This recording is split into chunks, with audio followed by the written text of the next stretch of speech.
Assalamualaikum dan salam sejahtera. Nama saya Sharifah Hanis Atirah binti Syekh Muhammad Hussein, nombor matrik 306590.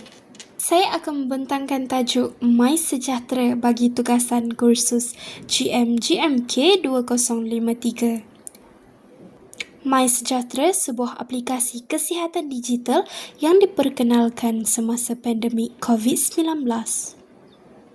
Pembentangan ini akan menyentuh tentang latar belakang aplikasi ini, impaknya kepada perkhidmatan awam, cabaran yang dihadapi dan beberapa cadangan penambahbaikan.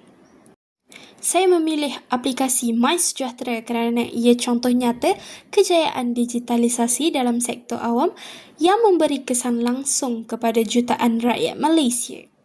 Sebelum kita masuk lebih mendalam tentang My Sejahtera, saya ingin jelaskan dulu kenapa digitalisasi dalam sektor awam sangat penting. Digitalisasi telah menjadikan perkhidmatan awam lebih pantas dan efisien. Salah satu inisiatif digital paling berjaya ialah My Sejahtera. Aplikasi ini diperkenalkan khusus untuk mengurus krisis kesihatan awam akibat COVID-19 dan memainkan peranan penting dalam menyampaikan maklumat serta arahan kerajaan kepada rakyat secara terus.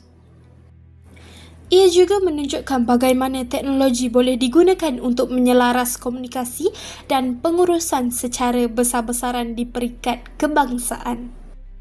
Sekarang, saya akan terangkan lebih lanjut tentang apa sebenarnya My Sejahtera dan siapa yang membangunkannya. My Sejahtera ialah aplikasi rasmi kerajaan untuk pengurusan kesihatan dilancarkan pada April 2020. Tujuan utama aplikasi ini ialah untuk membantu mengesan kontak rapat dan mendaftar rakyat bagi program vaksinasi.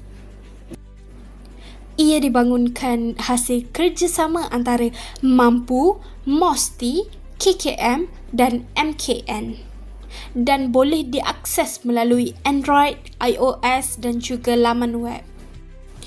Pengguna boleh mendaftar menggunakan nombor telefon atau kad pengenalan, menjadikan mudah untuk digunakan oleh semua rakyat Malaysia.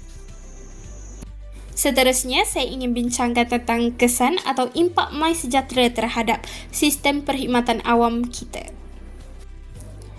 My Sejahtera memberi pelbagai impak positif kepada sistem perkhidmatan awam. Ia mempercepatkan proses pendaftaran, membolehkan daftar diakses secara masa nyata oleh pihak berkuasa dan mengurangkan kesesakan fizikal di fasiliti kesihatan seperti klinik dan pusat vaksinasi PPV. Komunikasi dua hala antara kerajaan dan rakyat juga menjadi lebih cepat dan berkesan. Sebagai contoh, sebelum wujudnya My Sejahtera, rakyat perlu beratur panjang untuk daftar vaksin. Tetapi dengan aplikasi ini, semua urusan dibuat secara digital dan rakyat hanya perlu hadir ikut tarikh yang ditetapkan. Selepas melihat impaknya, penting juga kita lihat cabaran dan kekangan yang dihadapi dalam penggunaan My Sejahtera. Walaupun berjaya, My Sejahtera berdepan beberapa cabaran besar. Antaranya ialah isu privasi data pribadi, kurang ketelusan selepas pandemik serta juga fungsi aplikasi yang tidak lagi jelas selepas 2023.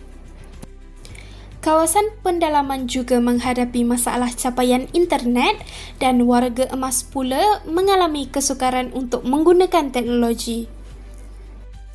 Terdapat juga risiko penyalahgunaan data sekiranya tiada pengawasan jelas oleh pihak berkuasa. Akhir sekali, saya ingin cadangkan beberapa penambahbaikan agar My Sejahtera kekal relevan dan berguna.